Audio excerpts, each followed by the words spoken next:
I read this book by Gay Hendricks called The Big Leap. And he talks about your zone of genius and your zone of excellence.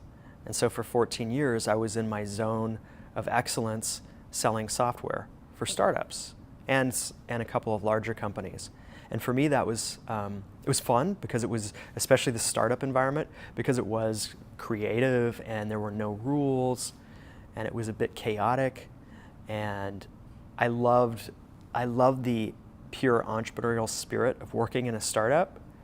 I really didn't care that much about most of the software I sold, but it was a pretty good fit, and that was a zone of excellence for me. I made money at it. People were like, "Oh, yeah, awesome, you work at a startup."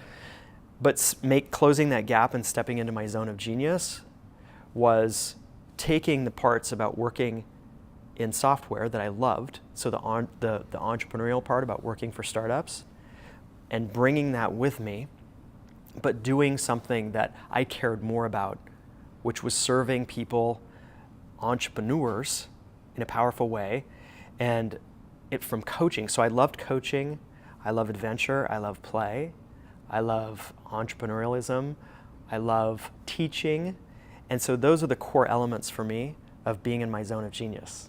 If I can do those things and do them all day and get paid for it, I'm super happy.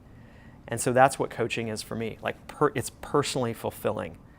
And when I can work with clients to perform at a higher level in their businesses, that's also personally fulfilling for me, even though technically I'm not personally responsible for their results. I can be there to support them through a process and help them with tools and mindset, but it's up to them to do the work.